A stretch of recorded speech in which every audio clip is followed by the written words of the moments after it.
living so long? Well, obviously, it's because the people who are getting advice from doctors are getting inappropriate advice.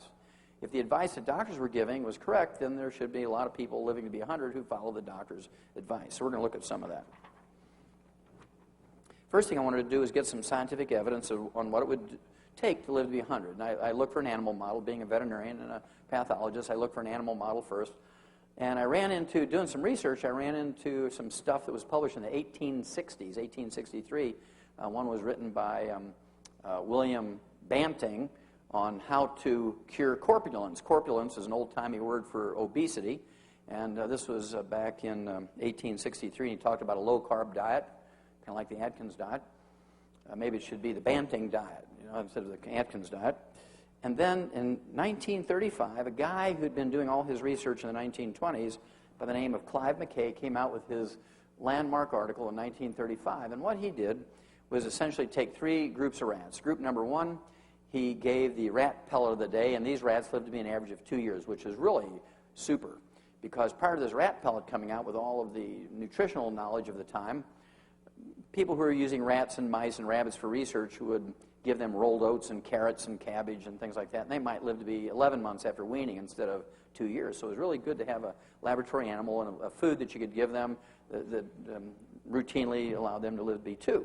He then took the second group, gave them the same basic pellet as group number 1, but he cut the carbohydrate calories by 30%, kept the vitamins and minerals the same, and they lived to be 50% older, 3 years. Got kind of excited about that.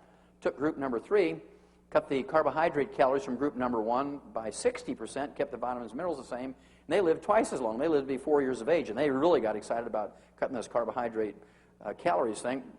But it wasn't just that. When they redid the studies with spiders and beetles and worms and pigeons and all kinds of animals, they found out that it was the density of the vitamins and minerals per remaining carbohydrate calorie. That was the basic reason, because he had always kept the vitamins and minerals the same when he dropped the calories. He didn't just drop the percentage of food, he dropped only the carbohydrate calories, keeping everything else the same. So in group number 3, there was like 3 times more vitamins and minerals per carbohydrate calorie than there was in group number 1. Now that I had an animal model and had some idea what to do, I began to look for a human model, and I ran into a guy by the name of Art Linkletter. How many of you heard of Art Linkletter? Okay, great guy. He was funny. I put he and Jack Benny and Red Skelton and Milton Berle all in the same group. They could tell funny stories without saying dirty words and things, and great family comedians. And Art Linkletter wanted to live to be 100. And he wanted to live to be 100 because he read this book. It was a Pulitzer Prize-winning book published in 1933 called Lost Horizon. It was written by James Hilton, and in this book, Lost Horizon, James Hilton coined the term Shangri-La. How many of you heard of Shangri-La? Okay, well, that's where that came from, that book. And Art Linkletter got real excited about living to be 100. Well, the book was actually written about a people called the Hunza. How many of you heard of the Hunzas? Okay, well, the Hunzas come from northeast of Pakistan, and they're a third world country, obviously, and Art Linkletter hired an eye doctor by the name of Alan Bannock, Dr. Alan Bannock. And this eye doctor was kind of an amateur farmer, and Art Linkletter funded him to go there for 6 months during the growing season and find out what their secret was to live to be 100. And it was very obvious from reading the book that Alan Bannock had not read Clive McKay's material on his rats.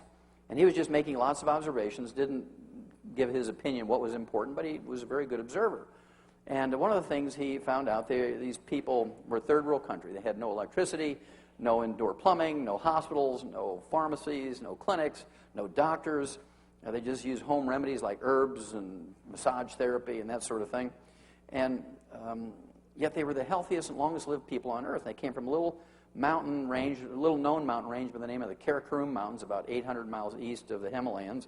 Oftentimes people say they're from the Himalayas, but they're from the Karakoram Mountains.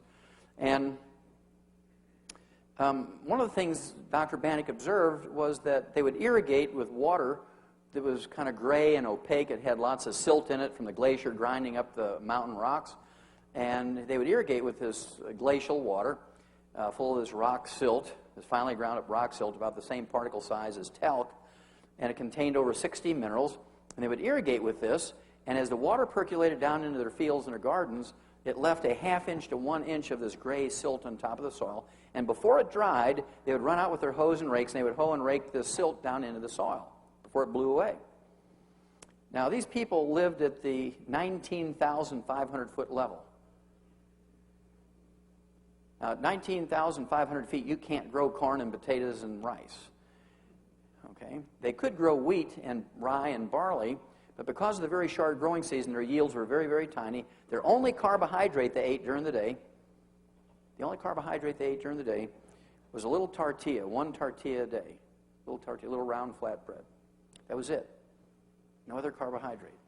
The majority of their food was goat and lamb and mutton and camel and things like yak and rabbits, and they'd get some wild sheep and goats in the area. They'd eat chickens and eggs. They didn't have fish in those areas. They were too high up for fish. And so they cooked in butter. They used milk and cheese and yogurt. They could store dairy protein as cheese and yogurt. And that was it. They had a little garden. They'd grow a little bit of cabbage and tomatoes. Nothing else. They would also take the wood ashes from their fires, their cooking and heating fires, and put it in their gardens. How many of you ever put wood ashes from a fire into your garden? Yeah. This is a very old European and Asian custom, and somehow somebody learned that by putting the wood ashes from your fires into your gardens, it increases the yields and makes the food taste better and so forth. Well, it turns out the wood ashes are the minerals that are left when you burn away the carbon in the wood. So now I had not only an animal model, but a human model. They had a renewable source of minerals in their food. They were on a low-carbohydrate diet. And to me, it seemed it explained why they lived to be a ripe old age and were very productive. I also began to collect birthday announcements and obituaries of people who lived to be 100. I wanted to see really what happened to people when they lived to be 100. So I'll show you a few. Ralph Charles from Somerset, Ohio, about in the middle of the state, back in October of 1999, turned 100, and they had a nice little newspaper article about him and told his story. The fascinating thing to me about Ralph Charles was that at age 100, he was still piloting charter flights and paying passengers around the central part of the United States. He used his single-engine Aranca aircraft. He didn't have any restrictions on his health papers or his license.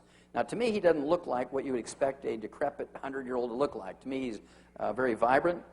He looks like he's maybe in his late 70s or early 80s, and he's 100 years old and still piloting. I mean, you can imagine if he had Alzheimer's disease, he'd get up there and he'd say, "Excuse me, ma'am, where are we going?" That'd make you nervous, wouldn't it? But he didn't have those problems, obviously. For you ladies, I'm going to throw in Connie Douglas Reeves. Back in September of 2002, she turned 101. When she turned 101, September 26, 2002, she was inducted into the Cowgirl Hall of Fame, and her personal motto was, "Always saddle your own horse." And to me, she looks like one of those feisty little people that wouldn't listen to a doctor. You know, she's got her thumbs in her belt, she's got her shoulders back, her chin's out. You can just imagine a doctor saying to her, "Look, Connie, you're 101 years old now. It's time to give up salt. We got to worry about your blood pressure. It's time to give up eggs and butter. We got to worry about your cholesterol." And she's going to say, "Well, up yours, doc, and I've been eating salt and butter since before you were born and eggs before you were born. I'm not going to give that up." You can just see her. She is not a shrinking violet. For those of you that are a little more genteel, in May of 2001, this fellow here, Harold Stilson from Deerfield Beach, Florida, turned 101, went out and played golf for his birthday, and he hit his 6th hole-in-one at 101. Now, you have to have a strong grip. You have to be able to see 108 yards. You have to have good eye-hand coordination. You have to have a good memory. You can't have Alzheimer's disease. You can imagine getting that golf club up there and saying, "Is this baseball? I mean, what am I doing here?" Right? And so he's color coordinated. It doesn't get any better than that for 101 years old. I think he looks pretty good for 101.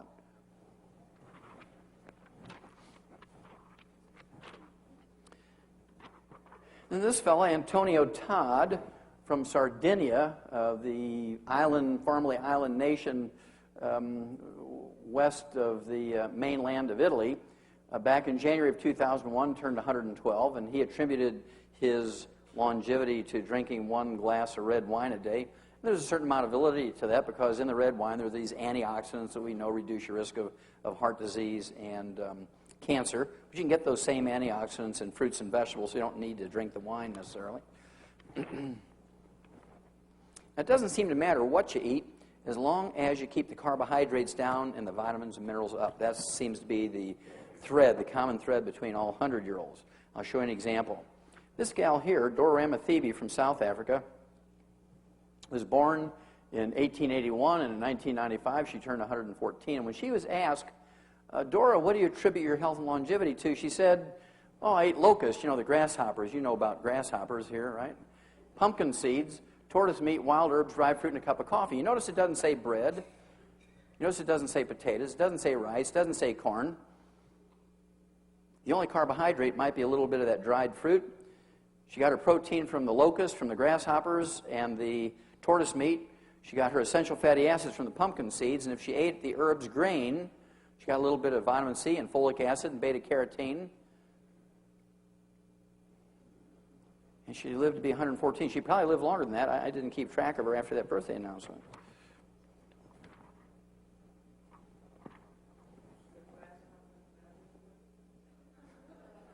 Yeah, crickets won't work.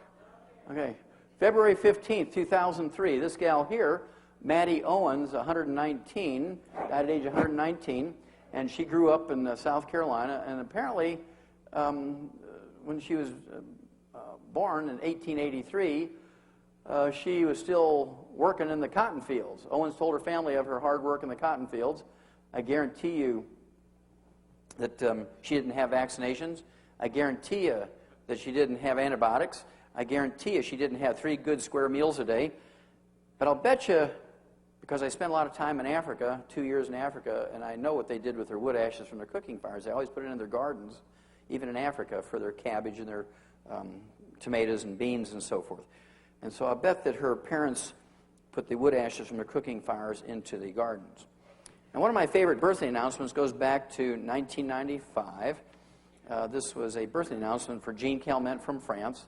And she was documented by the Guinness World Book of Records being the oldest living woman at the time. There was more than 200 women who claimed to be older than she, but they didn't have the paperwork to prove it.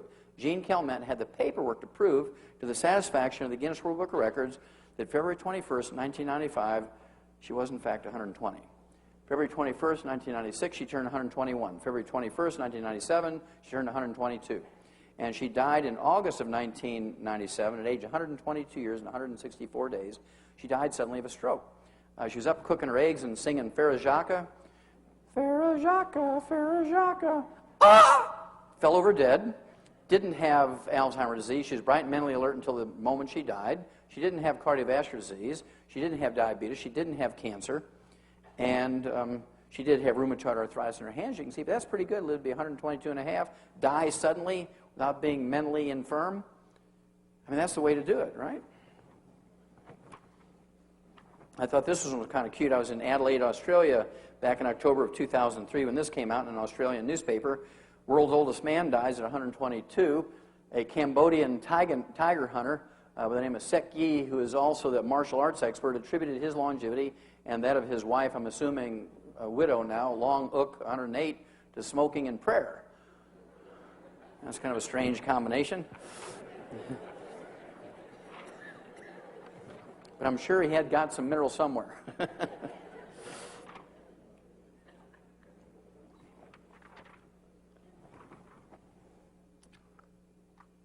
Again, this is an Australian newspaper. It came out in March of 2003. A Brazilian believed to be the world's oldest woman died at age 124. Maria Etelvina dos Santos died of a stroke. Her birth certificate says she was a descendant of African slaves born in July of 1878. Do you think she got vaccinations and antibiotics? You think she had 3 good square meals a day? No, she was born in a straw hut caulked with cow dung. And probably led a pretty miserable life as she was growing up.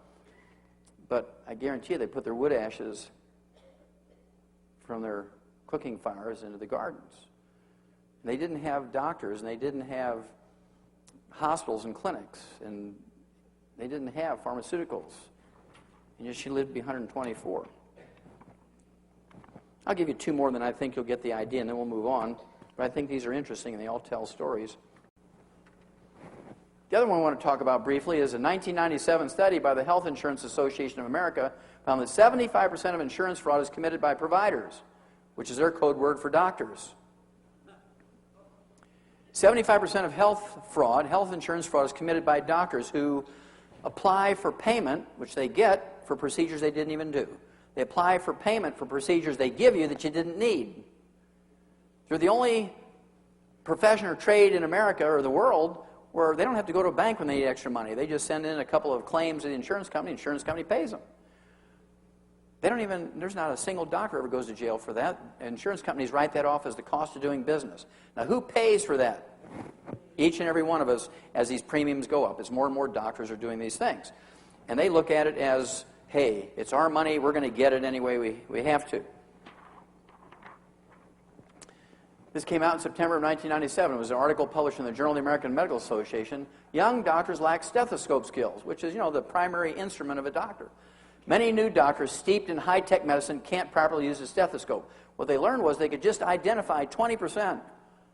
They could just identify 20% of heart problems that were presented to them. They could not identify 80%. How can you go to school for 14 years and not use a stethoscope? It's like an apprentice carpenter apprenticing for 7 years. How can you not learn how to use a hammer, right? Well, the reason why doctors don't spend any time learning how to use a stethoscope is because if they were to use a stethoscope to diagnose cardiovascular problems, and by the way, ladies and gentlemen, you can identify all cardiovascular problems with a stethoscope. It takes you an extra 10 minutes to listen to every square millimeter of the heart and the valves and the arteries and things, but you can do it. Gain the skills to do it, but then you make an extra $30 for a long office visit. But if they send you in for an angiogram or a CAT scan or an MRI or an ultrasound, guess what? They make $421 every time they send somebody in for those procedures. What's better, $421 or $30? Okay. You're beginning to get a picture develop here. Now this happens 3,000 times a year in America.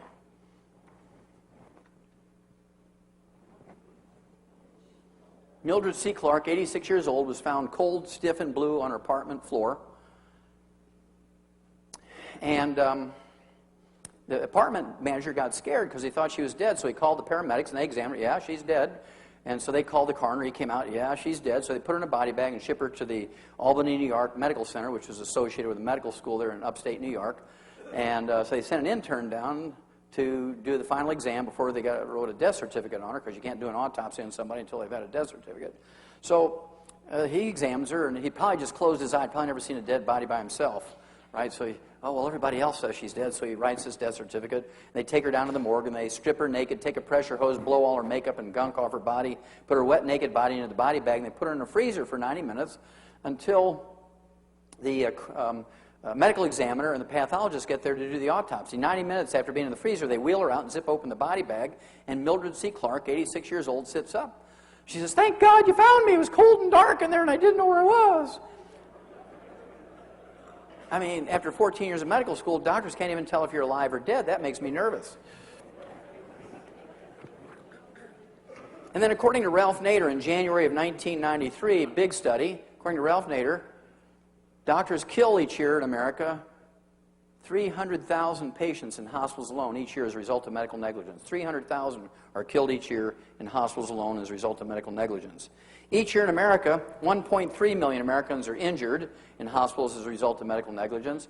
Each year in America, 2 million are infected in hospitals alone as a result of medical negligence. And despite heroic round-the-clock nursing care and intravenous antibiotics, 90,000 to 100,000 of these 2 million each year die. In hospitals each year, 2.2 million people get what's called adverse drug reactions to the drugs that they are introduced to in the hospital, and despite heroic measures, 140,000 to 200,000 die every year. You add these up, ladies and gentlemen, that's 3.5 million to 4 million casualties killed, injured, and infected each year in hospitals by doctors each year. 3.5 million to 4 million killed, injured, and infected each year in hospitals by doctors. It's estimated to be double that outside of hospitals. Now, we're not talking about 3 people a year here. We're talking about a huge number of people. So, why do we go to doctors for health and longevity information? In 1999, doctors were believed to be the 8th top killer of Americans. Medical mistakes are the 8th top killer of Americans, behind cardiovascular disease, cancer, diabetes, Alzheimer's disease, gastrointestinal problems, liver problems, kidney problems, and doctors. Today, this is just out. I haven't had time to make a slide, but trust me, right now, doctors each year in America kill just short of 800,000 people. They're now listed as the #1 cause of death in Americans Number 2 is cardiovascular disease. Number 3 is cancer. Number 1 are doctor kills. Okay? Now, how do we deal with this? You know, even Thomas Jefferson said that a little revolution once in a while is a good thing. It's time to revolt against the American healthcare system. They do everything in their favor, nothing in the favor of the patients. It's a miracle. It's a God-given miracle if you survive a hospital visit, truly, without being damaged or infected or killed. And so, how do we deal with this? Well, we've learned in other instances how to deal with these kind of problems when the industry is abusing us. For instance, 60 years ago, when the automobile industry began to abuse customers, you know, you go in for a $6 oil change 60 years ago, and you go to pick up your car. They say, well, it's $300. You say, why? That's my month's wages. What do you mean, $300? Well, you told us to do whatever was necessary, and so we rebuilt your transmission, we rebuilt your carburetor, we gave you all new tires, we rotated them, we put in new brake shoes, new spark plugs, we gapped them, we did your timing, $300. And you kicked the counter and yelled and screamed, but in the end, you paid your $300. Well, people got tired of that, and so they started going to flea markets and junkyards and garage sales looking for parts for their car. And after a while, the demand for these parts and tools at garage sales and flea markets and junkyards became so great, these sources couldn't handle the demand anymore, so a whole industry popped up. How many of you have heard of Napa Auto Parts and Pep Boys and AutoZone and Schutz? And because now you can walk in, you can get any part you want, you can get any tool you want for working on your own car. This has turned out to be a huge industry. And that's because the automobile industry got greedy some 60 years ago, and now more and more people do it themselves. And the same thing happened in the construction industry. When it got to the point where they were charging a little couple $60 to change a float in the toilet and $200 to change the light bulb, and little couples would sign a contract for a $6,000 roof, but they didn't point out to them that there's a rotating interest thing, a revolving interest thing, and if you didn't pay it in a year, it cost you $100,000. And all these horror stories came out, so people began to go to junkyards and garage sales and flea markets looking for materials and tools to maintain and repair their own homes. How many remember back in the 50s and 60s when everybody had a table saw and a bandsaw and routers and all these tools, and you turn your garage into a shop and everybody began to do things themselves? Well, soon these sources couldn't supply the demand anymore, so a whole industry developed to supply the demand for people who want to maintain and repair their own homes. They're called Home Depot and Lowe's and Menards, and if you don't know how to put shingles on your own roof, they'll give you a free class. Okay? Well, it's long overdue that we rebel in the same way against the healthcare industry. We need to do more and more ourselves. With a little bit of education, 15 minutes of reading a night, listening to tapes or CDs in your drive around your car. In any particular instance, with 15 minutes of reading, you can do whatever a doctor does. It's that simple. For instance, a doctor has less than $100 worth of stuff in his examining room. He's got a blood pressure cuff, a stethoscope, he's got a thermometer, a little rubber mallet to see if you have reflexes. Well, if you walk in the examining room, I know you got reflexes. Now, if they carry in, I might want to test them, but if you walk in on your own, you're singing and dancing, I don't have to worry about that too much. They have a little AAA battery pen light, they look in your eyes and down your throat with, and that was given to them by some salesman for a pharmaceutical company. You can jerk it out of their pocket and look at it, and you'll say, oh, look at that, Pfizer. Okay? So they have less than $100 worth of stuff. You can go to a pharmacy or a grocery store and buy all that stuff yourself without a prescription. With the exception of ultrasound and radiation and CAT scans and MRIs, you can get just about any test that a doctor would send you to a lab or a hospital for. For instance, you can go and you can buy a little bottle of test strips to find out what your blood sugar and blood cholesterol is. You can get little test strips to find out if you have blood or sugar in your urine. You can get test strips to find out if you have blood in your bowel movement to do a screen for colon cancer and ulcerative colitis and maybe gastric ulcers.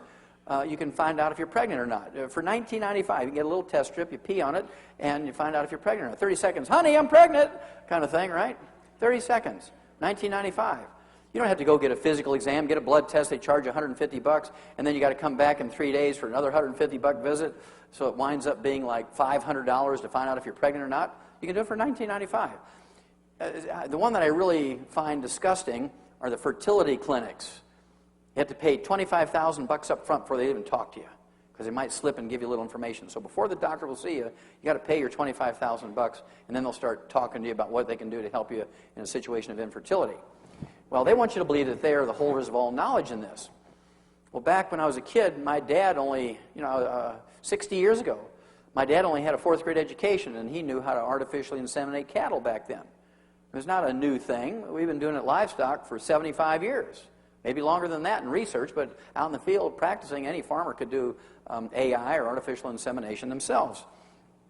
And, you know, with a $2.95 basting syringe and a condom to collect semen, you can do it yourself for less than $5.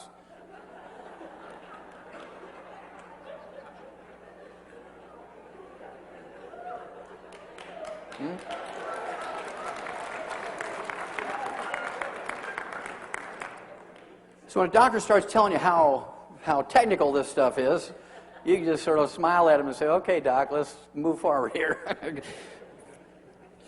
Now, how many of you ever heard of cholesterol? Raise your hand. If you didn't raise your hand, I think you're asleep. Okay. Each year in America, we spend over $100 billion for cholesterol testing, not treatment. Just cholesterol testing, we spend over $100 billion a year. It's a huge industry just for cholesterol testing. That's why, you know, doctors made everybody in America paranoid. How many of you had anybody in your family live in their 80s or 90s? Raise your hand. Sure, I think most people in America have had somebody in their family live to be 80, 90. I guarantee you they ate eggs, they cooked in butter, they didn't have margarine back then. They salted their food. These people smoked. They, they ate red meat instead of tofu. They ate eggs instead of egg beaters. They didn't exercise, and yet they lived to be 80, 90. Many of them went on to live to be 100. And following their advice, we're going backwards. Spending $100 billion a year for cholesterol levels and eating the way doctors have told us. Most people revere their doctors. We've gone from 17th in the world in longevity to 24th. So it doesn't seem like all that's doing much good. Well, if any of you can find me a disease, if anybody in this room can find me any disease that is caused by elevated blood cholesterol and triglycerides, I'll give you $1 million, small bills, and any offshore account you want tax-free. There's not a single disease caused by elevated blood cholesterol and triglycerides. When you have elevated blood cholesterol and triglycerides, I kind of look for other things. You might have a deficiency of niacin, vitamin B3. You could have deficiencies of chromium and vanadium, 2 trace minerals. You might have deficiencies of the essential fatty acids, or a ratio problem between omega-3 and omega-6s. You could have early goiter, or hypothyroidism will cause an elevation in your blood triglycerides and blood cholesterol. You could have early diabetes. You can have early diabetes. Even before your blood sugar goes up, your blood cholesterol and triglycerides go up when you have diabetes. Don't take my word for it. Go to the library and look in a medical book on diagnoses. What's the first blood changes that occur when you have diabetes? Elevated blood cholesterol and triglycerides. What's the first blood changes when you have low thyroid? Elevated blood cholesterol and triglycerides. Do the elevated blood cholesterol and triglycerides cause any disease? No. They're just signals. They're just signals to look somewhere. Do they cause cardiovascular disease? No. Have nothing to do with cardiovascular disease. Nothing. Well, why do doctors get so excited about lowering your cholesterol and lowering your blood triglycerides? Because they get a kickback every time they write a prescription for statin drugs. Lipitor, Loped, and Lipitor. Why would you take a drug that doesn't really do anything, doesn't prevent diseases, lowers your cholesterol, that's what they do, but it causes liver cirrhosis and blindness. That's why you got to go in every couple of months to get your blood taken to see how your liver's doing. They got to look in your eye to make sure you're not going blind yet. Why would you take a drug that gives you liver cirrhosis and makes you go blind when it doesn't do anything?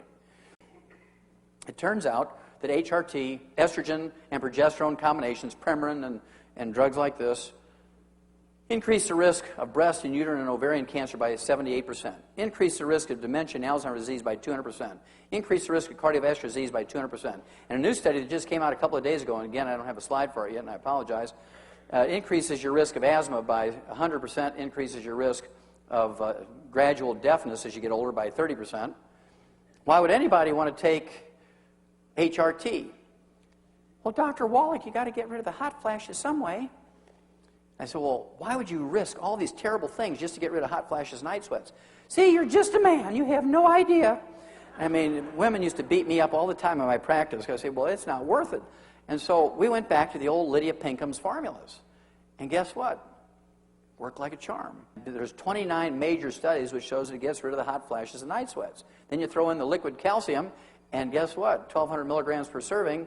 You deal with the concerns about osteoporosis. You don't have to have all the risk from the HRT. You don't have to have all the risk from HRT.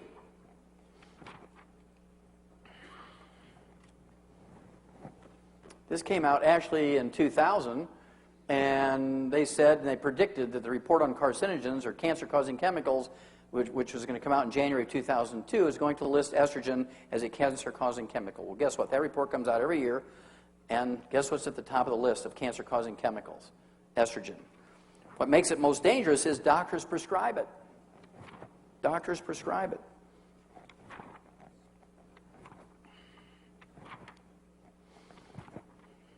Obesity. 40% of Americans are overweight now. They're obese, 30 pounds overweight over their ideal weight for their body type and height and so forth. 40% of Americans are obese. This is relatively new. 50 years ago, it was like 15%, and 100 years ago, there was very rarely, less than 1% of Americans were obese. And it turns out it's caused by a simple, single problem.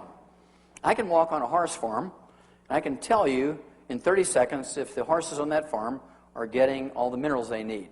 This is a little working wagon in an Amish farm in Lancaster County, Pennsylvania. And I walked on that place, and I knew immediately that the horses weren't getting all the minerals they needed because the horses were eating, nibbling all along this buckboard rail, and then they just ate this one particular place. Why did they eat that one particular place? Because that's where the farmer put his hand when he jumped out of the wagon every time. His hot, sweaty hand full of what? Salt. Okay? Now, my daddy had a 4th grade education, and he knew every time he'd see our cattle chewing on the fence and eating dirt and chewing on the feed box instead of eating the feed, they were minerally deficient. He'd give them minerals and they'd go away. And we usually learned painfully when we were a kid that it's not socially acceptable to chew on the furniture and eat dirt. Bam! Don't do that anymore. That chair costs a lot of money. Ooh, okay. If you're that hungry, go into the kitchen and have a piece of pie and ice cream, or eat a Twinkie, or have a RC and a moon pie. And so people began to recognize these cravings, which we call pica and cribbing in animals and munchies in people. The munchies in people are pica and cribbing in animals. Pica and cribbing in animals are the munchies in people. And so we've been taught that these cravings and the munchies are due to a Twinkie deficiency. Now, if we were taught as kids that this is caused by a mineral deficiency, we'd all take minerals that have 0 calories in them. Americans would all be slim. Weight problems are nothing more than a mineral deficiency disease. Now, nobody knows more about weight gain, weight loss than veterinarians. Why is that? When you put an animal into the feedlot, what are they supposed to do? Lose weight or gain weight? Gain weight. So we know the technology. And snack food companies know this. They spend a lot of money on research learning the technology of weight gain. And they fix their little snacks to make sure that you just can't eat one. In fact, one of them, Lay's potato chips, even uses that as their motto on their bag. You just can't eat one. And so they fix it so you're minerally deficient if you eat their stuff. Okay? But if you take your minerals, the cravings go away. And that alone, you can lose 10, 15, 20 pounds just because you're not desiring to eat things between meals. You're not going to sit there and watch TV and fill your face all night because you don't have those cravings anymore. It's not a problem with your self-respect. It's not a problem. You don't have a deficiency of hypnosis. You don't have a deficiency of acupuncture. You don't have a deficiency of ephedra. You have deficiencies of minerals. You take your mineral program, need a couple of meal replacers a day, give up some carbohydrates, which you learn from Clive McKay and William Banting and so forth, and Bob Atkins. You give up carbohydrates in your bread and your pastas and your rice and your potatoes, and you're going to lose weight and keep it off. It won't come back as long as you stay on that program. But as soon as you go off your minerals, the cravings start up again because it's a mineral deficiency. You'll always get rid of the cravings within 10 to 14 days. Now I want to talk briefly about 3 serious ones. We're first going to talk about cancer. It's some of the more serious diseases. This came out in 1997. We had spent $30 billion on a war on cancer. This bill was signed by Nixon when he was in office, and despite 26 years of spending this $30 billion, researchers suggest putting emphasis on prevention. Now, you give me $30 billion, 1 year's time, I'll find you a cure. And why couldn't they find a cure for $30 billion? I mean, we only took $100 million to fly a man to the moon, put him on the moon's surface, pick him up, and bring him back. $100 million to do that. $30 billion, they looked for a cure, but they didn't think outside the box. They weren't really looking for a cure. They spent all their time looking for a better chemotherapy with your tax money, because that's where the money is. Well, during that time, every 5 years or so, they doubled the amount of money for research. The death rate remained the same. So they weren't looking in the right place, obviously, or really looking that hard. I know your doctors didn't tell you about this one. This one came out in October of 1998. There's a Harvard Nurses Health Study, had 90,000 nurses, 20 years of data, and they could only use 15 years of the 20 years of data in the study for these 90,000 nurses because for the first 5 years there were not enough nurses using multiple vitamins. And what they found out was these 90,000 nurses who take multiple vitamins for at least 15 years can cut the risk of colon cancer by 75%. Are there any drugs that will do that? Is there a drug in the market that will cut your risk of colon cancer by 75%? No. How come your doctors didn't email you, call you up, call you, bring you in, say, look, here's something really remarkable. Just by taking one multivitamin every day, you can reduce your risk of colon cancer by 75%. Yahoo! Did they do that? No. I bet not a single one of you got any direct communication from your medical doctor telling you this. They read it in their journals, a Harvard Nurses Health Study. Whether you believe it or not, how many of you have ever heard that a low-fat diet will reduce your risk of colon cancer and breast cancer and all kinds of cancers? How many of you heard that? Whether you believe it or not. Yeah.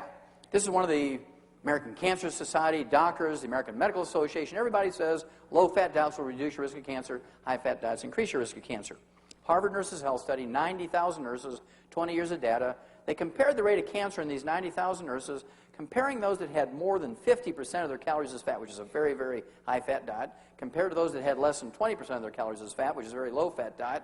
And if fat content of your diet had anything to do with the rate of cancer, the ones having more than 50% of their calories as fat should have a lot more cancer than the ones having less than 20%. I mean, that's real simple stuff, right? Well, this came out in March of 1999. It was published in the Journal of the American Medical Association. Again, they compared the rate of cancer in these 90,000 nurses, comparing those that had less than 20% of their calories as fat versus those that had more than 50% of their calories as fat. They found no measurable difference. The amount of fat you eat in your diet has nothing to do with the rate of cancer. The amount of fat you eat in your diet has nothing to do with the rate of cancer. Nothing. It turns out the amount of fat in your diet has nothing to do with the rate of cancer. It's how you cook the fat. It's how you cook the fat. Not the amount of fat, it's how you cook the fat. This study came out in 1998, University of South Carolina. Big study. Study links very well done meat to breast cancer, and then later on to prostate cancer and colon cancer. Among women who preferred all their meat very well done with a doneness score of 9, where the fat was burnt, and it tastes very good, believe me, burnt fat tastes very good. I used to eat it when I was a kid. There was a 462% greater chance of having breast cancer than for women who ate their meat rare or medium. Not a 5% increase in risk. Not a 50%, not a 100%, not a 200%, not a 300%, not a 400%, but a 462% increase in risk of getting breast cancer, colon cancer, and prostate cancer if you eat your meat cooked well done and eat burnt animal fat. Now, after tonight, you can't claim you were not informed.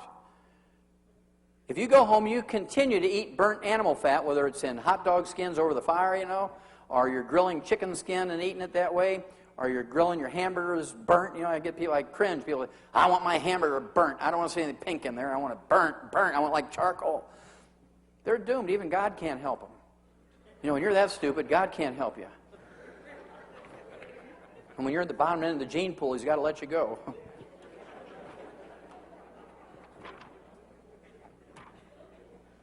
Now, whether you believe it or not, how many of you heard that a high fiber diet will reduce your risk of colon cancer? Whether you believe it or not, how many of you heard that? Yeah, that's another one of those truisms that the American Cancer Society and your doctor wants you to believe. Of course, Quaker Oats likes that one, right?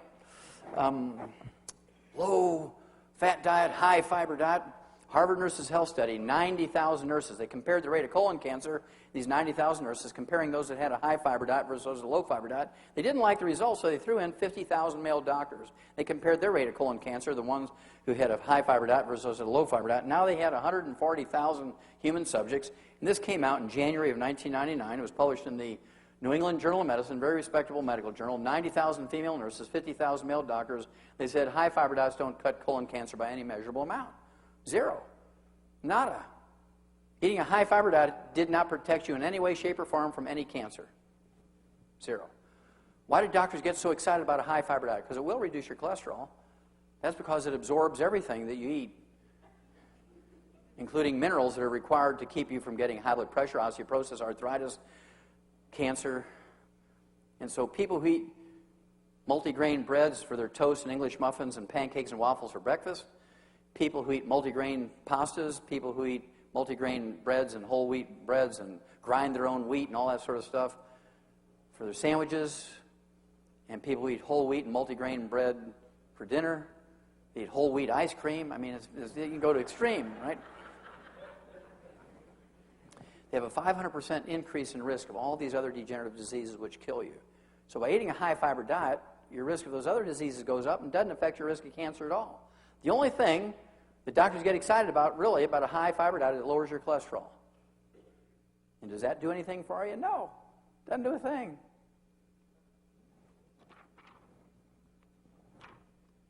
You reduce your risk of colon cancer by 60 to 80% by eating dark berries, raspberries, black raspberries, blueberries, blackberries, black cherries, strawberries, according to the Ohio University. Big study by Ohio University. Reduce your risk of colon cancer by 60 to 80%. How many of you ever heard of the trace mineral selenium? Good. How many of you heard the trace mineral selenium is a great antioxidant that's going to reduce your risk of cancer, whether you believe it or not? How many of you heard that? Okay, well, this has been kind of a recent thing. They're kind of growing crazy over selenium. In fact, the information on selenium really came out in April of 1912 in this very famous medical journal called Popular Mechanics. April of 1912. And this fellow here, Professor Dr. von Wassermann from Berlin, who went on about 10 years later to get a Nobel Prize in medicine, said that he had discovered a chemical substance that will cure cancer in mice. It turns out it's the trace mineral selenium. The selenium has a selective action against cancer cells but doesn't hurt healthy tissues. Dr. Wassermann believed that the cancer in mice were so similar to those in humans that he believed an important advance had been made towards the cure of that veritable scourge cancer in people.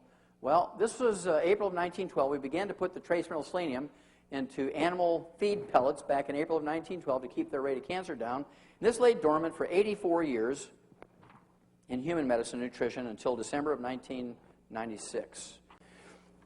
How many of you ever heard of free radicals? Good. How many of you heard of trans fatty acids? Yeah, these are common words today. Everybody in the street, even little 6-year-old kids know about these things. And yet, doctors continue to recommend to consume free radicals and trans fatty acids.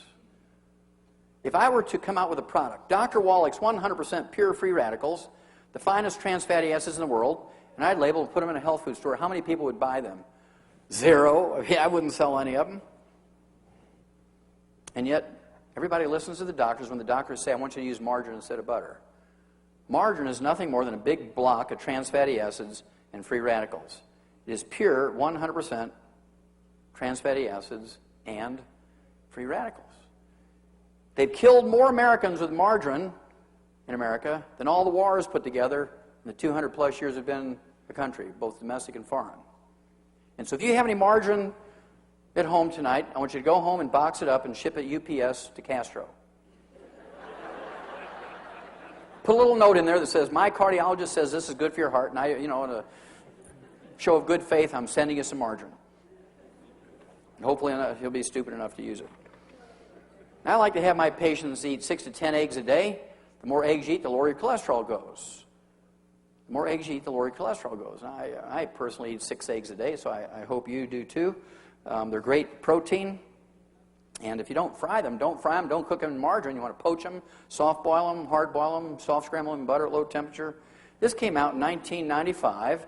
This little study was presented at the annual meeting of the American Heart Association in Anaheim, California. They said 2 eggs a day won't hurt. And when that report came out in 1995, that sent a shockwave through the entire medical system. Because prior to that report coming out, eggs were the father of the devil. I mean, if you ate eggs, you were doomed. Nobody would hang around you. He's an egg eater, Oh. I really like this one. Makes my 10 look pretty conservative. This came out 13 years ago. New England Journal of Medicine, very respectable medical journal. Normal cholesterol in an 88-year-old man who eats 25 eggs a day. Now you have to ask yourself, why was this old dude eating 25 eggs a day? Maybe he didn't have any teeth and couldn't eat steaks anymore. Maybe he owned an egg farm and liked to do his own quality control. But I think it was more scientific than that. If you appreciate that 95% of male sex hormone, testosterone, 95% of female sex hormones, estrogen, progesterone, 95% of the weight of our adrenal hormones, our adrenaline, comes from a master steroid in our body. It's made from a master steroid in our body called cholesterol. You can only make 10%. The other 90% must come from your diet. And when your adrenal glands are exhausted, what's the most likely thing that you're not consuming enough of? Cholesterol. When you're sitting there watching TV, guys, when your wife's saying, hey, look at my nice nightgown. Would you rather watch TV or watch me? And she's got you on an egg-free, butter-free, chicken skin-free, red meat-free diet.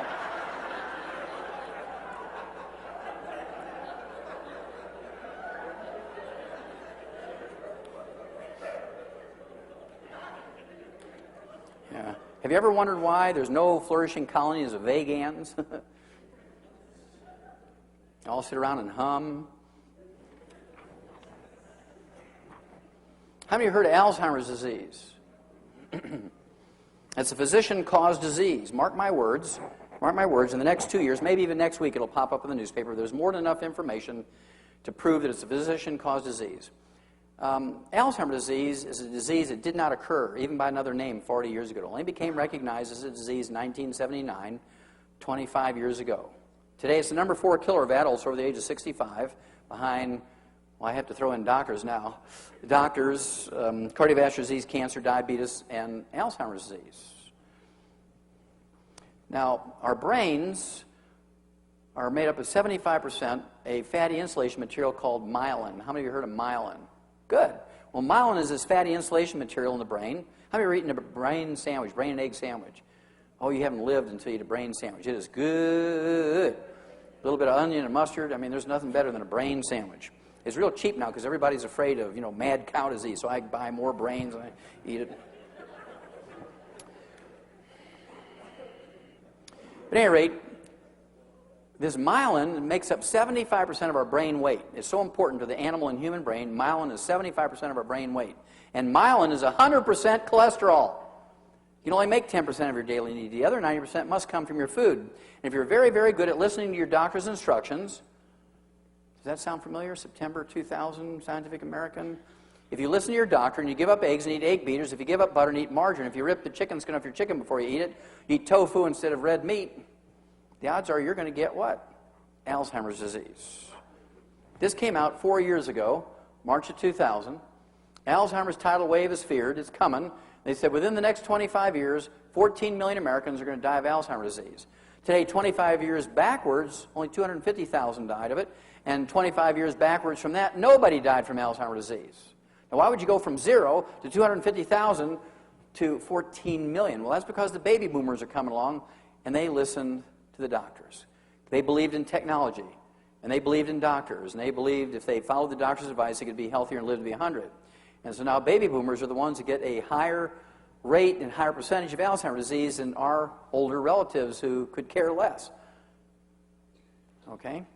Remember Ralph Charles still flying airplanes at 100? Harold Stilson still hitting in golf hole-in-one at 101? Mazumi Dusti, 161? Still babysitting and singing lullabies and maybe cooking and sewing?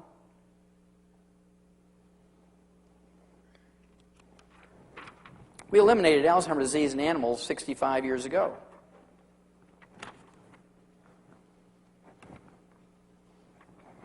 This is a human study that came out in July of 1992. Vitamin E can ease memory loss in Alzheimer's patients. This was a study by the University of California, San Diego Medical School and the Salk Institute, infamous for the Salk polio vaccine.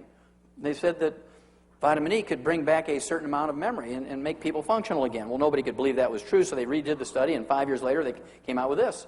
Vitamin E might slow Alzheimer's disease. High doses of common vitamin E can slow the devastating decline for some Alzheimer's patients, significantly delaying the need for nursing home care. Again, the University of California, San Diego, University Medical School.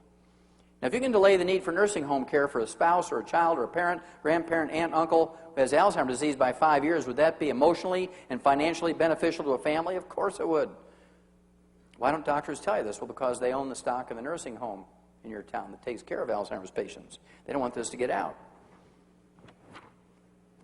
This came out in 2003, November 2003, a study by Tufts University Medical School in Boston. They found out you could reduce your risk of Alzheimer's disease by 48% by just taking either supplements or fish 3 times a day to get the omega-3 essential fatty acids. This has been repeated over and over and over. This just came out January 2004. people taking vitamin C and E were 78% less likely to have a diagnosis of Alzheimer's disease. Now, they didn't even think about the diet, getting rid of fried foods and margarines and sources of free radicals. They didn't even think about eating cholesterol. This was just some antioxidants. And so we know from animal studies and these sort of early studies in human beings that if you eat enough cholesterol, not fried, not cooked in margarine, but poached and soft-boiled and hard-boiled and soft scrambled in butter and meat medium rare and so forth, which we'll talk about in a minute, and take in antioxidants, the odds of you getting Alzheimer's disease are reduced almost zero.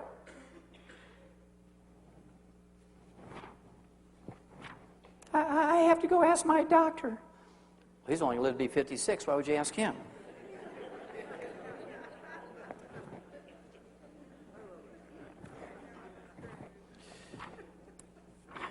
Now, how many of you have heard of high blood pressure? Raise your hand. Sure, everybody knows about high blood pressure, a very common disease. How many of you have heard of a veterinarian telling you need to give your dog a calcium channel blocker or a beta blocker for high blood pressure? Not very often. How about your goldfish? What about your parakeet and guinea pigs? You know, every animal can get high blood pressure just like people. The reason why they don't is in these little pellets we talked about earlier, we put things in there so they don't get it. They can get it, but they don't get it because we put the stuff in the pellets so they don't get it. How many of you heard that salt is bad for you when it comes to blood pressure? Salt's going to initiate high blood pressure. How many of you have heard that genetics has something to do with it? Well, both of those are wrong. Salt has nothing to do with high blood pressure, and genetics has nothing to do with high blood pressure. It's a simple deficiency of a single nutrient. A single deficiency of a single nutrient. We've eliminated high blood pressure in all these animals. What's the first thing that a good farmer puts out for his livestock in the pasture? Salt blocker, salt lick, isn't it? And there's nobody out in the pasture telling a cow she's limited to 1 lick a day, is there? And I refuse to believe that my human patients are dumber than a cow or a sheep. Say, look, go ahead and salt your food to taste. Don't worry about it. If you put too much salt on there, it won't taste good. You won't eat it. Remember the Japanese. They consume an entire salt shaker per person a day, 15 grams of salt a day, and they have 85% less cardiovascular disease than we do. And high blood pressure is not even in their vocabulary because they don't get it very often. Well, this came out in July of 1997. It redeemed my view on salt. It says, doctors lack proof that too much salt is unhealthful. After years of telling healthy people that too much salt isn't good for them, researchers still don't have solid evidence to back up that claim. Now, what do doctors call people who give unsubstantiated health and medical advice for profit? Call them quacks, don't they? So next time you have a doctor who says, look, I need you to give up salt because we're getting to that age, we've got to worry about your blood pressure. You say, doc, you're a quack. There's no evidence to support that claim. Yeah, I know you want to give me those statin drugs and blood pressure medication even though I don't have those problems. And you need to go back and kind of read your stuff here because that's not true. Well, there was a wonderful study done by the U.S. government called the Sodium Task Force. Once and for all, they were trying to prove that salt was the cause of high blood pressure. This was published in April of 1997, and this is the bottom line of the study. It was called the Sodium Task Force, 1997. You can look it up on the internet.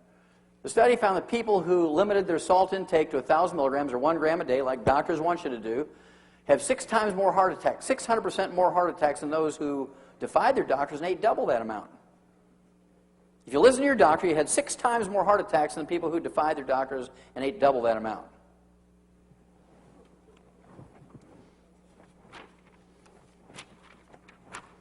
So what mineral are we talking about? What mineral are we talking about when it comes to high blood pressure? It turns out it's a deficiency of calcium.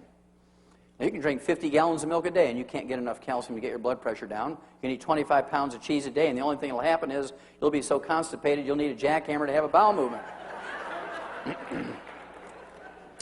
If you didn't have hemorrhoids, you're going to get them.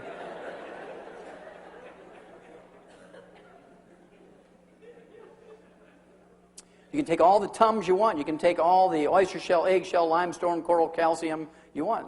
Nothing's going to happen. That's because if you take 1,000 milligrams of limestone or calcium carbonate, which is coral calcium and eggshell and oyster shell, all those are the same chemical formula. You take a 1,000 milligram capsule, you're not getting 1,000 milligrams of calcium. Only 140 milligrams is elemental calcium. 860 milligrams is carbonate. And because it's an elemental form of calcium, you only get 10%. So 10% of 140 milligrams is 14. If you take 2 of those 1,000 milligram capsules of calcium carbonate in any way, shape, or form, you get 28 milligrams of calcium. It's not going to do you much good when it comes to arthritis, osteoporosis, high blood pressure, periodontal disease, et cetera, et cetera. But we've eliminated a lot of high blood pressure in animals and some very famous people who didn't want to use drugs. How many of you have heard of menopause? Raise your hand. Say, now even the guys are raising their hand. Oh, I know about that one. Well, up until about 1958, every doctor used to make 50 cents on dispensing a little herbal formula called Lydia Pinkham's. How many of you heard of Lydia Pinkham's? Yeah.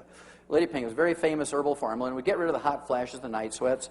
But doctors only made 50 cents when they dispensed a bottle. In 1958, pharmaceutical companies came out with HRT, hormone replacement therapy. And all the research was done by veterinarians, and they were told not to give it to humans because it did terrible things to laboratory animals. They said, well, that may be true in laboratory animals, but it hasn't been proven in humans yet. We're going to have to kill a lot of women with this stuff before we get too excited about taking it off the market. And so they began to encourage women to take HRT in 1958. When there are cures available, so they're not going to use the nutritional approach. They're not going to use the nutritional approach. They're going to use arthroscopic surgery of the knee because that's worth $1.5 billion to them. And so you have to be smart enough. When your doctor says, look, you've got bone-to-bone arthritis of your knee. In the old days, we'd have to go right to the joint replacement surgery. But right now, we've got arthroscopic surgery of the knee, and we can take out those little floating bits of bone and cartilage. And then when that doesn't work anymore, we'll eventually have to go to the joint replacement surgery. But right now, we might be able to preserve your knee for a year or two. You have to be strong enough to say, look, doc, you're a quack. How many people did you kill last month? The New England Journal of Medicine, July 2002, said this procedure is worthless. Now, we've been friends for a long time. We belong to the same church, and you're coming to me with a worthless procedure? I don't think I'm going to visit you anymore. You have to rebel sometime. When they keep taking advantage of you to milk your insurance policy and milk your wallet, when do you rebel? You rebel when you realize that your doctor is only looking at you as a source of income. If you follow your doctor's advice when you have osteoporosis and arthritis, you're going to wind up like this. Yahoo!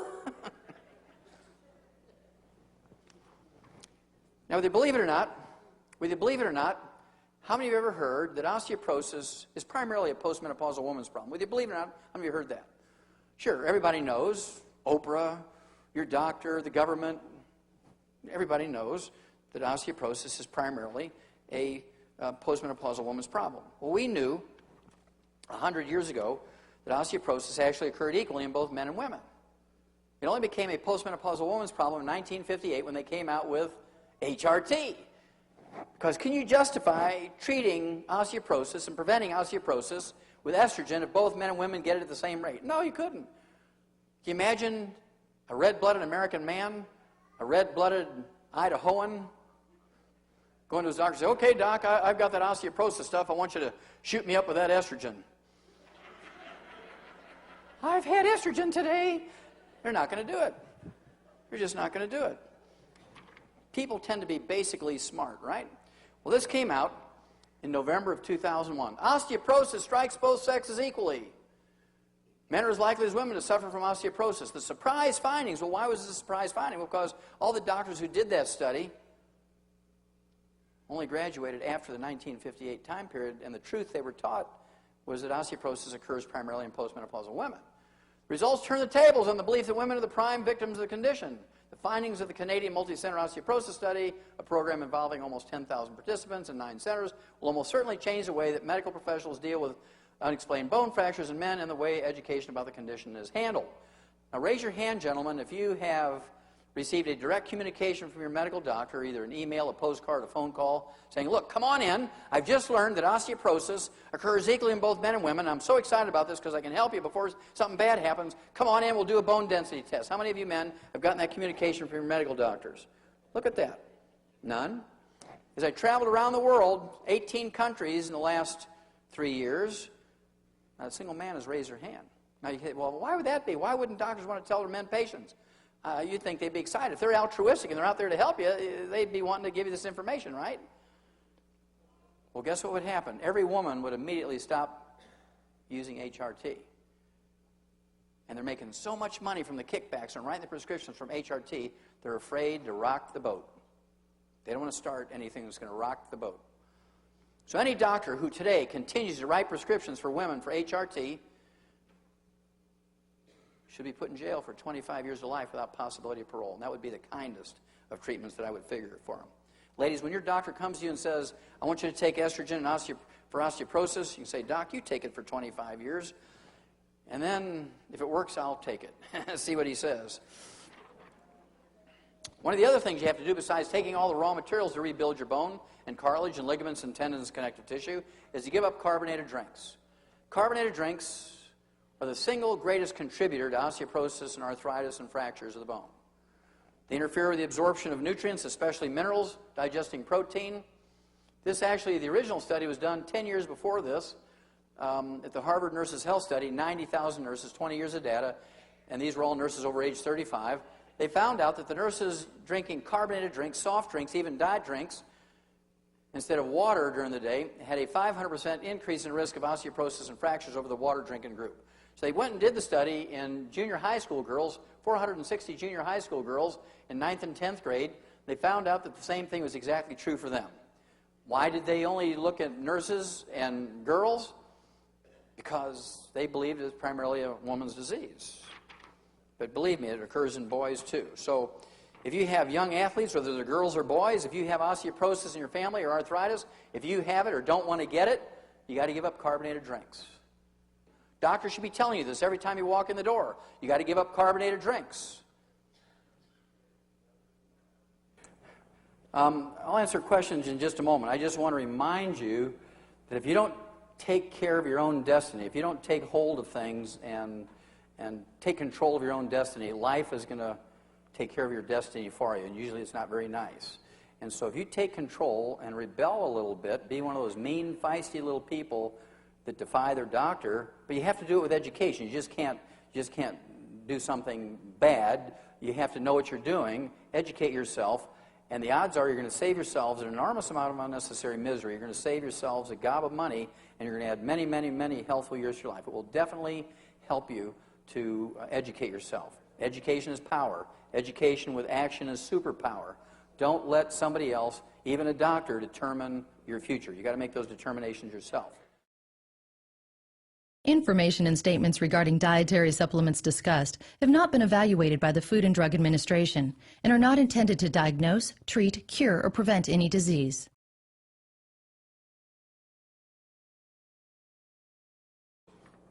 This next one I identified with because I grew up in a little cattle farm in Missouri. We raised purebred Angus cattle, and we also had a little feeder operation to keep a kind of an even cash flow. And so I identified with this guy. He was a cattle farmer from a little town outside of Kathmandu, Nepal in the Himalayan mountains. And according to his obituary, he never saw a doctor, never set foot in a hospital. He smoked 2 packs of cigarettes a day for 120 years.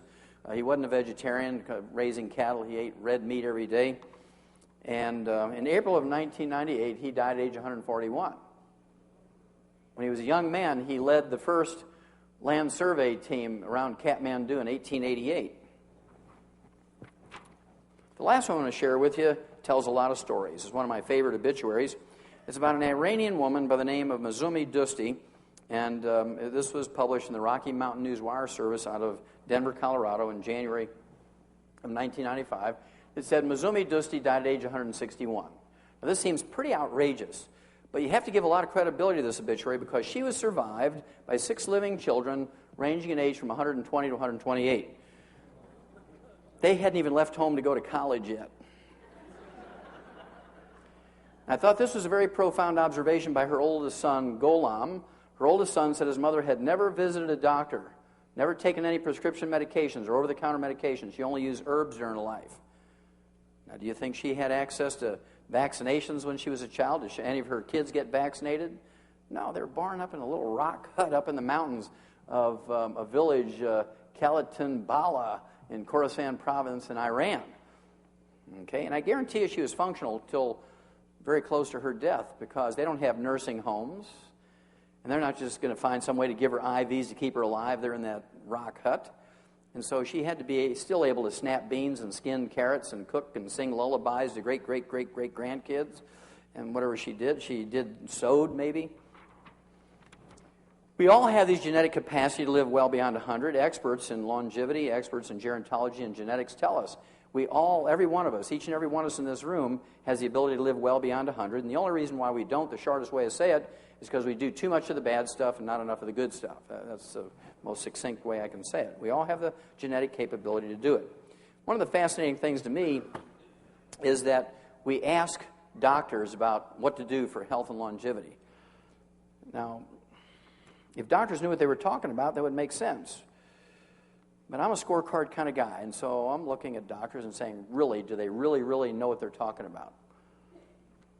When my tape, Dead Doctors Don't Lie, which came out in 1994, I had a statistic in there from a small survey. It said doctors live to be 57.6, and I rounded up to 58 to give them the benefit of the doubt, and doctors just went ballistic. Well, Wallach, you got to be lying. We don't live to be 58. We live to be 75 like everybody else.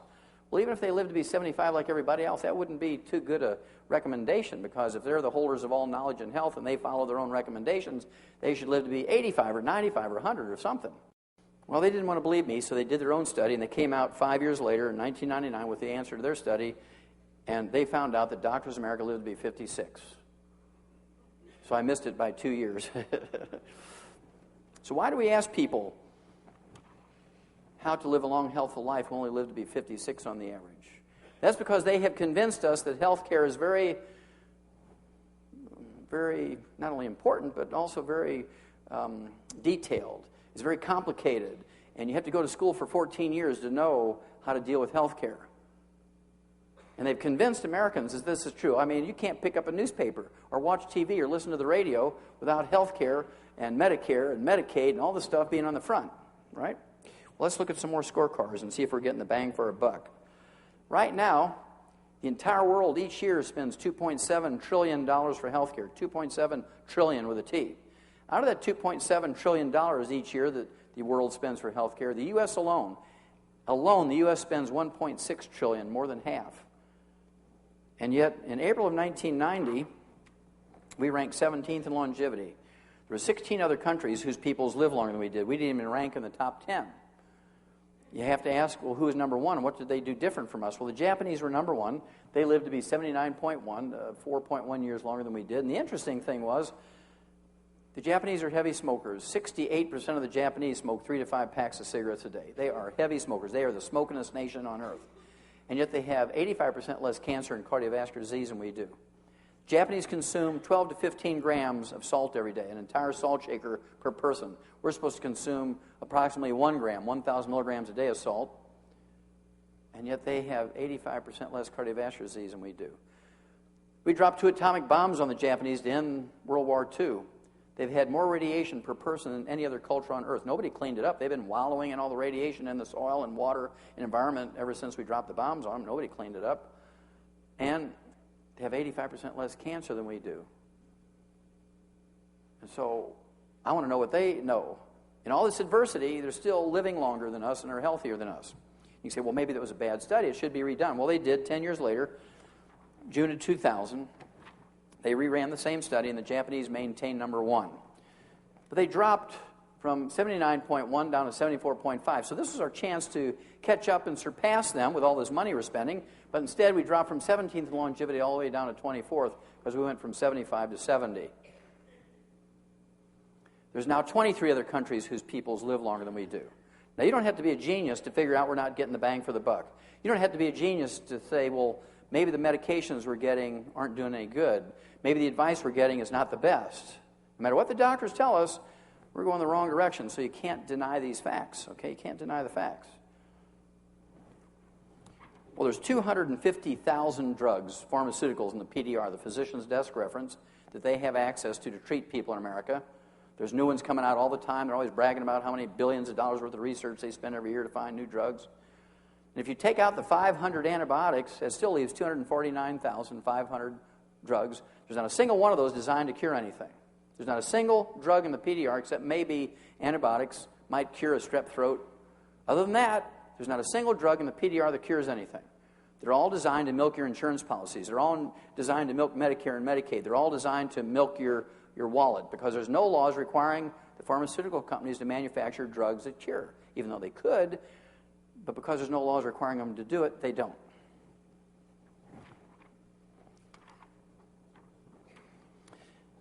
This just came out in January of this year. Health spending has biggest surge in 11 years. We're going to jump right over here and say, U.E. Reinhardt, a health economist at Princeton, said, the increase in healthcare spending is no surprise. This is what the American people asked for when they abolished managed care. What he said there was this. For about 8 years, the cost of healthcare stayed the same when there was managed care. Doctors didn't like it because managed care kept them from doing unnecessary tests. Managed healthcare kept them from doing unnecessary surgeries and writing prescriptions for unnecessary drugs. And they didn't like it because it cut their income in half. They weren't getting the kickbacks anymore. And so they began to whisper to their patients, you know, there's an economist, there's a bookkeeper making decisions what tests you should have and what drugs you should get and what treatment you should have. It should be my job. I'm a doctor. It should be my job. And after a while, people said, yeah, it should be the doctor's job. Why is some bookkeeper doing that? And so they convinced the American public that managed care was no good, and so people then complained to their legislators who then voted it out. And, of course, their workplaces went to other things other than managed care. And immediately when managed care got dumped, healthcare doubled, it tripled, and it's just going up like a skyrocket because now there's no controls on the doctors.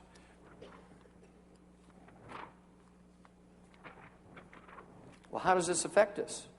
This came out in May of 2003. Age 65 plus workforce rose sharply since 1980. Americans are living longer and they're fretting about their financial security. What is the biggest reason why people are worried about their financial security? Healthcare. Healthcare, right? Healthcare is the biggest thing that people worry about. As you get older, you need more healthcare. And there's all kinds of things happening because of healthcare. Doctors always get paid. You're going to pay it. Your employer's going to pay it. The government's going to pay it. They don't worry. They're happy, right? I thought this was a very interesting editorial. This came out in February of this year, just last month, just about a month ago. Outsourcing the American Dream. How many of you heard of outsourcing? Okay, good. That's half of you. Outsourcing means that they're sending American jobs to other countries. I'll give you an example. These big corporations are training Indian people in New Delhi how to speak with a Texas accent. So when you call up, you see something on TV you want to order, or in a catalog it says call this toll-free number, or you want to make an appointment for an appliance repairman to come out of your house and put a new motor in your dryer or something. When you call up, they say, howdy, ma'am, how y'all doing? Because they've taught these guys in Pakistan and India how to speak with a Texas accent. How can we hip you? It only rings 3 times, and they pick it up in New Delhi, India, and they take this order.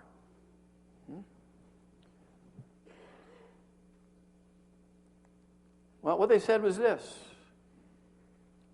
By the time 2006 comes, between 35 and 45% of current full-time IT jobs, which are these information technology jobs, will be sent overseas. This amounts to 14 million jobs. 14 million jobs in the next year and a half are going overseas, and here's why. While telephone operators in the United States earn an average of $12.50 an hour plus their health care benefits, in India, they earn less than $1 and no health care benefits. And because of NAFTA, how many heard of NAFTA? The NAFTA agreement with all these countries gave our government permission to give corporations tax benefits to send the jobs out of the country. We give tax benefits to companies to send jobs out of the country. Now, how absurd is that? That is really absurd. It's absolutely criminal, right? It says payroll clerks in Asian nations take home less than $2 an hour and no health benefits, and their counterparts in this country averages $15.17 an hour with health benefits. So as health benefits climb and companies don't want to pay them anymore, they start outsourcing the jobs to countries that don't have health benefits. And what happens to the people who are here left in the United States? Well, they still have to pay for their health care.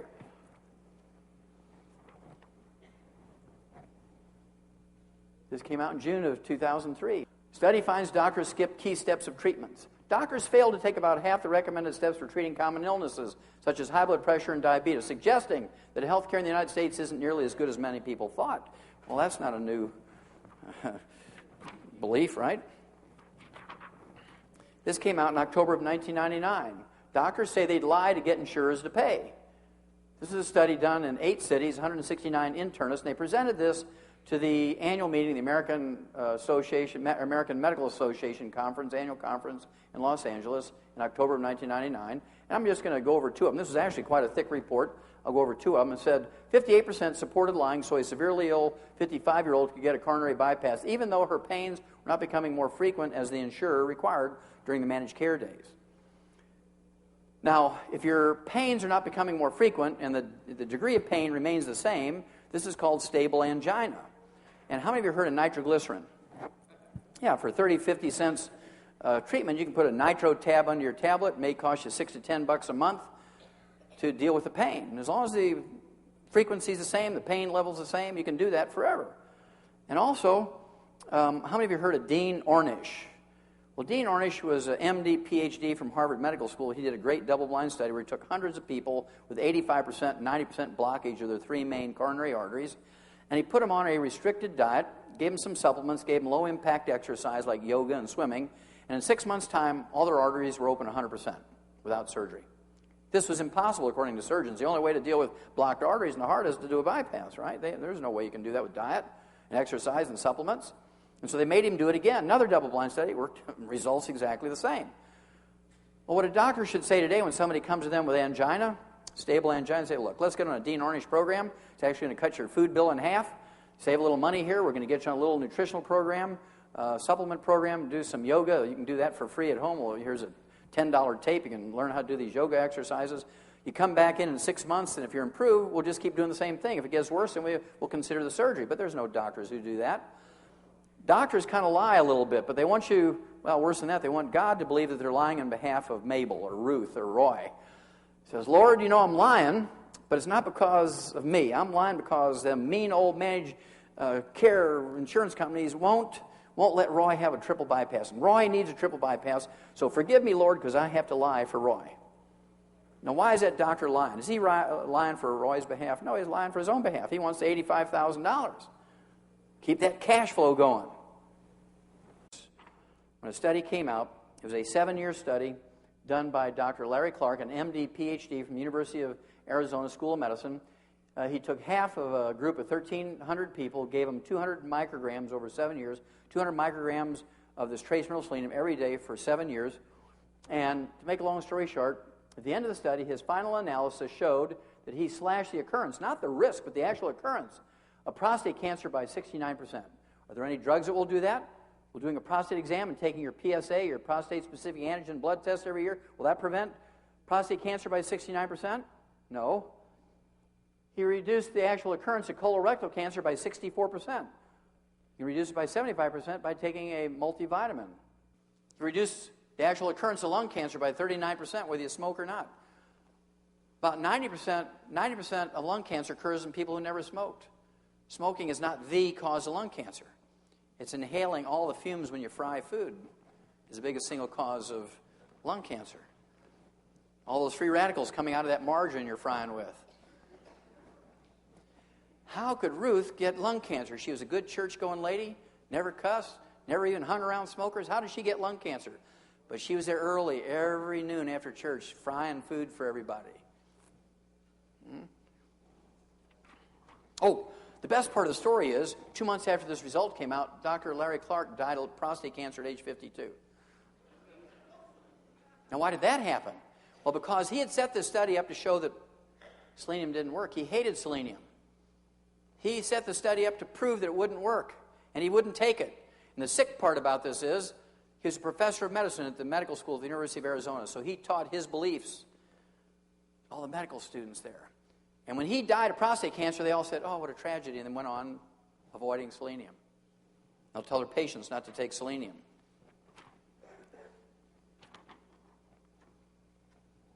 This came out March 6, 2002.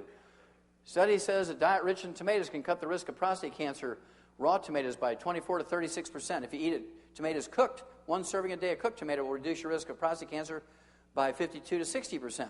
Because there's an antioxidant in tomatoes called lycopenes. Lycopenes.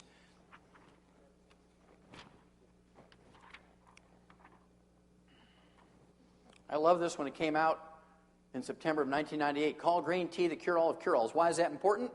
Why do we have 85% more cancer than the Japanese? Well, our national drink is Coca-Cola. Their national drink is green tea. And green tea contains an antioxidant, catechins, or EGCGs, that are 100 times more potent than vitamin C in neutralizing free radicals. Catechins and EGCGs in green tea are 100 times more potent than vitamin C in neutralizing free radicals. And perhaps 100 times more potent than vitamin C in reducing your risk of cancer.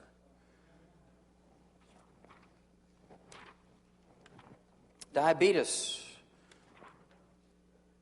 An epidemic disease in the United States. There's 1 million new cases of diabetes every year. There's 32 million diabetics as we speak right now in America. 30 million of the 32 million diabetics are adult-onset type 2 diabetics. They make up the bulk of the diabetic population. And adult-onset type 2 diabetics make more insulin than non-diabetics. There's not an insulin problem with them. And usually if you're asking about insulin, say, well, I've got insulin. How can I be a diabetic? And so doctors say, well, you've got insulin-resistant diabetes. It's not working. The reason why it's not working is you're deficient in 2 trace minerals, chromium and vanadium, and their cofactors necessary for them to work, which are required by your insulin to work in your body. You can make tons of insulin, but if you don't have those trace minerals, your insulin's not going to work. We learned in 1957 that we could prevent and cure adult-onset type 2 diabetes in laboratory animals, pet animals, and farm animals by giving them these 2 trace minerals and their cofactors. This lay dormant for 20 years in human medicine until 1977, when they found out that they could give intravenous chromium and vanadium and their cofactors to people who had diabetes, and they were unconscious from head injuries. They were in a coma. And they were miraculously cured by giving them intravenously these trace minerals and their cofactors. Now, you can't say that, oh, well, they just believed that they were going to get cured because they were going to get cured because they're in a coma. They didn't know what was going on. Now, how come your doctor doesn't tell you this stuff? I mean, it's been proven over and over and over in animals. It's been proven over and over and over in people. It's been published in every big medical journal in America and in the world. It sort of comes through every couple of years as renewed, people look at it. It's not like it's a mystery. Every doctor knows this. Why don't doctors tell you this? Well, if a doctor took the less than 2 minutes that I just shared with you, this information, he might get $80 for a long visit, an extended visit, instead of $50 for a standard visit. Make an extra $30. According to the GAO, the General Accounting Office, which is the budget watchdog for the U.S. Congress, your doctor makes, over the 25 to 40 years a diabetic lives after diagnosis, your doctor makes $750,000 for every diabetic patient. So why would he take $30 when he can make $750,000? And most people say, well, my doctor belongs to my church. I got to believe in him. Well, don't let that protect you. Even members of the mafia go to church, right? So I wouldn't bet on that one.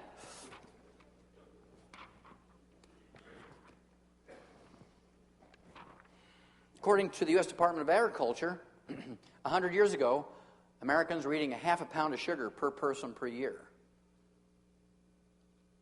A half a pound of sugar per person per year. Today, 100 years later, according to the U.S. Department of Agriculture, Americans are eating 157 pounds of sugar per person per year, or now we're eating a half a pound a day. So in 100 years, we've gone from a half a pound of sugar per person per year to a half a pound of sugar per person per day. That, plus the deficiency of these nutrients in our food, has resulted in this epidemic of diabetes. Do you think our genetics has changed that much? I don't think so. If you look in the book Rare Earths Forbidden Cures, one of our books, the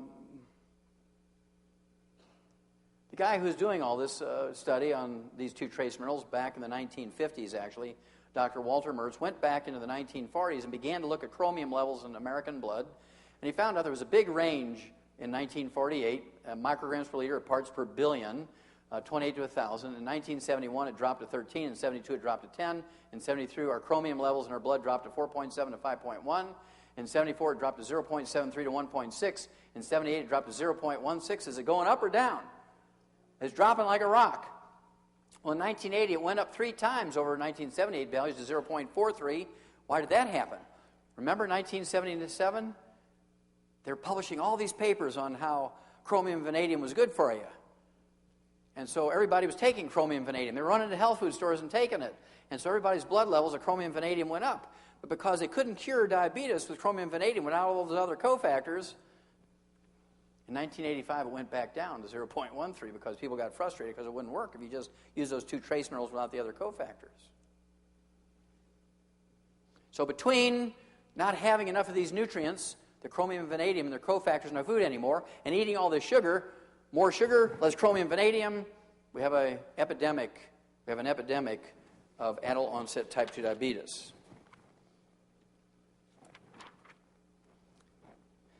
The last one we're going to talk about is arthritis and osteoporosis.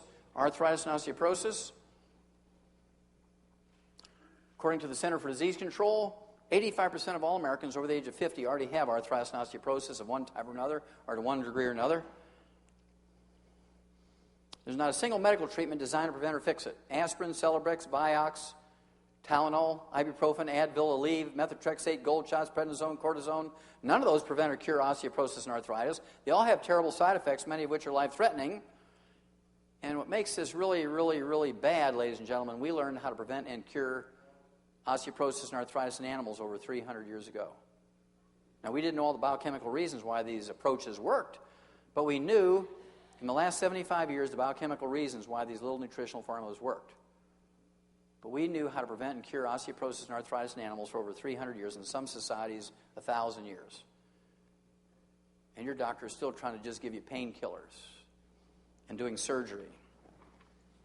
How many of you heard of arthroscopic surgery of the knee for arthritis? Yeah, it's a very common procedure now. This came out in July 2002. Arthroscopic knee surgery for arthritis is a worthless procedure. This was published in the New England Journal of Medicine. How many of you know somebody who's had arthroscopic surgery of the knee? Yeah. Well, if you have arthroscopic surgery of the knee for arthritis, that doesn't deal with the systemic problem that's going on, right? Just one little knee. And, of course, doctors in 2001, and there's only like maybe 5,000 doctors out of the 1 million doctors who do this procedure, their income for that one procedure in 2001 was $1.5 billion. Now, do you think they'll ever give up that procedure? No. It's been proven to be worthless, published in the New England Journal of Medicine as a worthless procedure. Dr. Wallch is an expert on nutrition and longevity and is the famed author of the audio message, Dead Doctors Don't Lie, which has been heard by more than 50 million people. Get ready to learn and to laugh as Dr. Wallch shares some important facts that could very well save your life. And now, here is Dr. Joel Wallch. Hooah! Since most of you heard the tape, Dead Doctors Don't Lie, I don't have to give a lot of introduction to myself other than to remind you the thing that makes my view different on health, I think, is that I'm a veterinarian as well as a physician.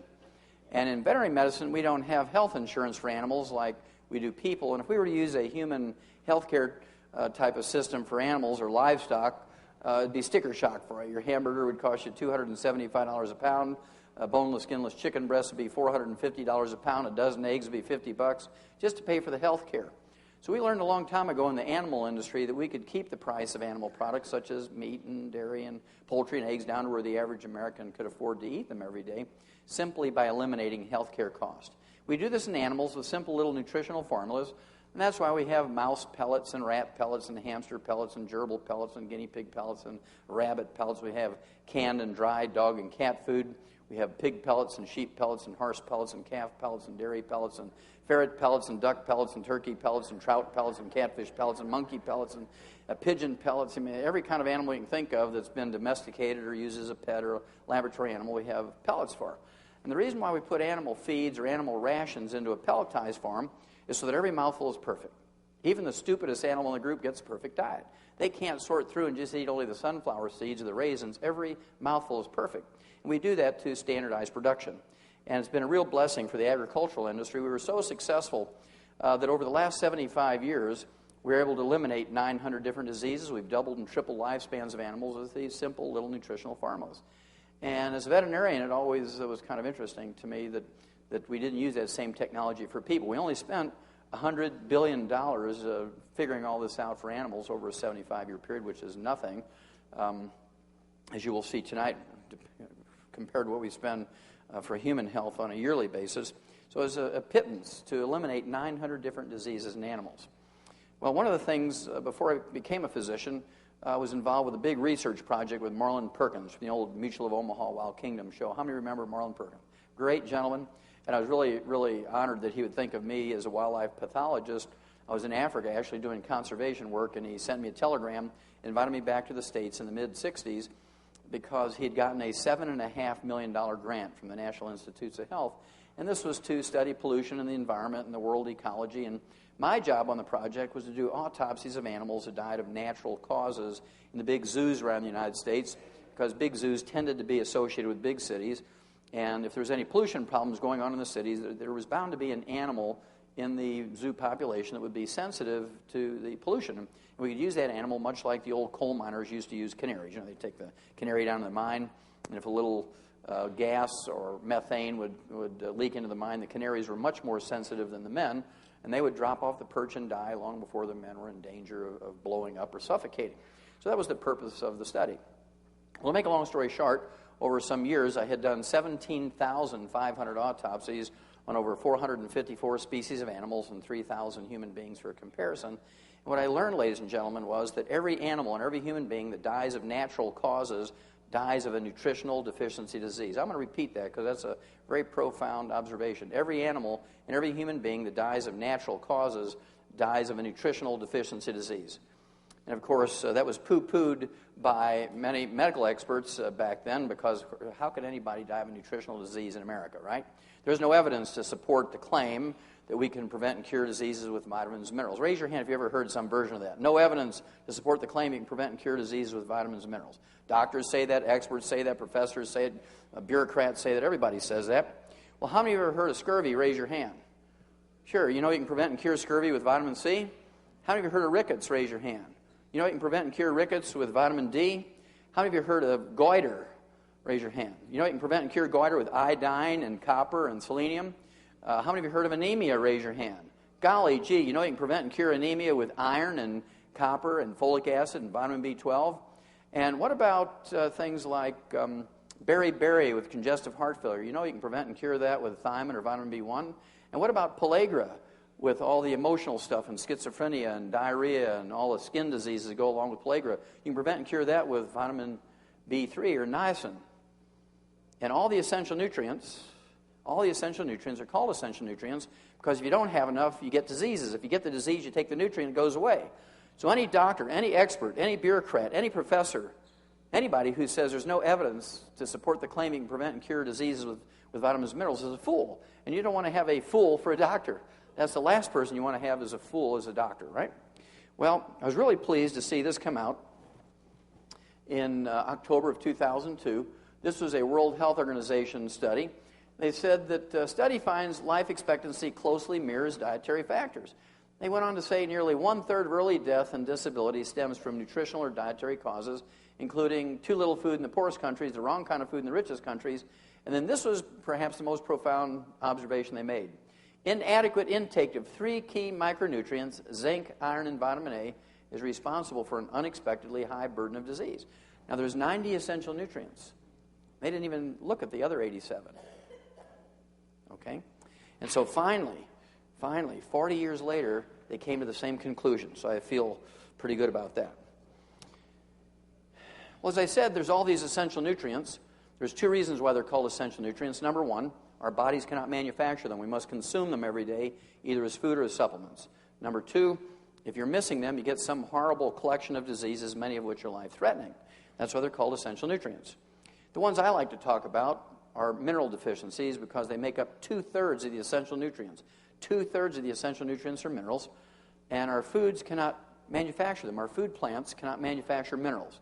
Our food plants, our grains, vegetables, fruits, and nuts, can in fact manufacture vitamins and amino acids and fatty acids. We all know that. But if you can find me any plant that will manufacture a mineral, I'll give you $1 million tax-free, small bills, and any offshore account you want. Okay, you'll be really, very wealthy if you can find me a plant that will manufacture minerals. There's no such plant. Nutritional minerals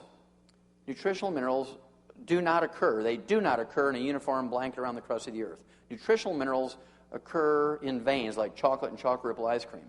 Nutritional minerals occur in veins like gold and silver. And the odds of you getting all essential nutrients and all essential minerals just by eating well is 0.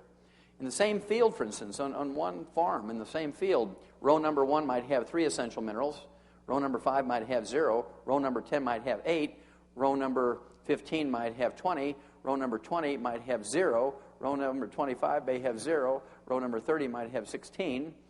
And so it depends on which row in the field that your tomato or your corn or your soybeans or your wheat came from, what minerals you're getting.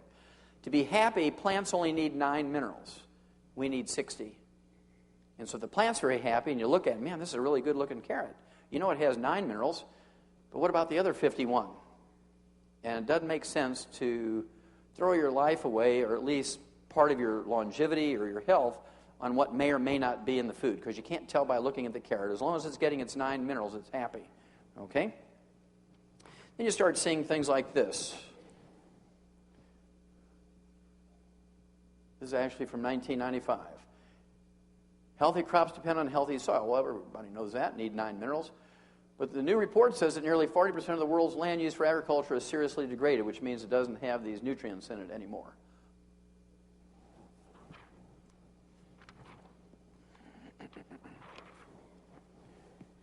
Loss of good soil of cancer. This came out in 1992.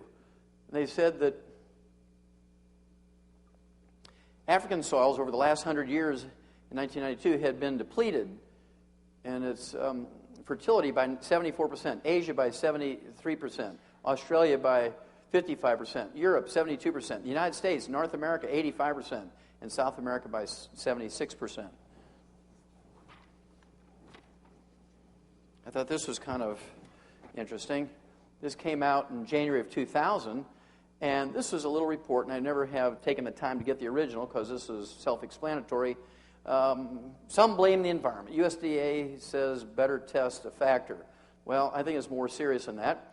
They compared a 22-year period from 1975 to 1997 on certain nutrient values in our food, and they took the 12 most popular vegetables that are grown and eaten in America, including broccoli and cabbage, carrots, cauliflower, collards, daikon, kale, mustard greens, onions, parsley, turnip greens, watercress, etc.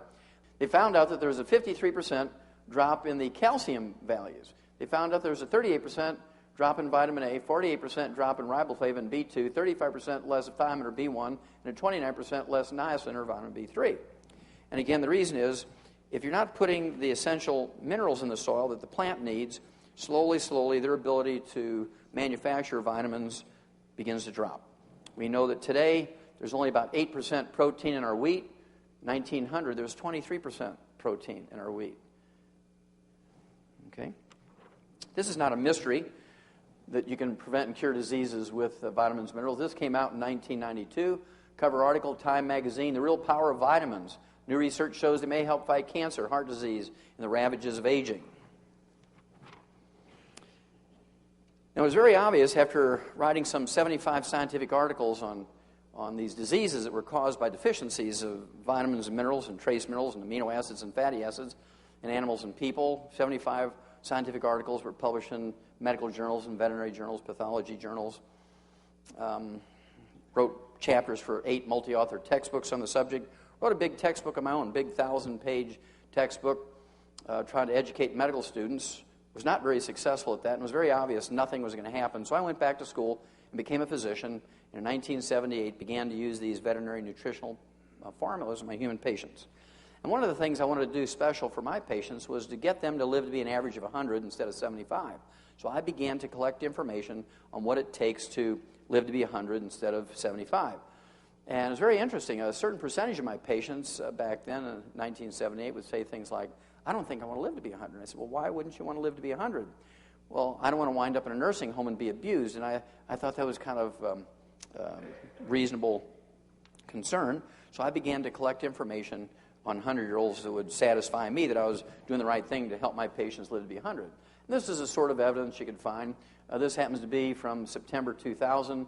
This is a cover of this particular issue of Scientific American. It's a great little scientific journal that they use to teach the scientific method to high school kids and college students. And they write it in the 5th grade reading level so college students can understand it. And this particular issue is almost entirely devoted to human longevity. They had articles in there by experts in gerontology and genetics and nutrition. And there was a little summary at the end to tell you what you were supposed to learn in this issue.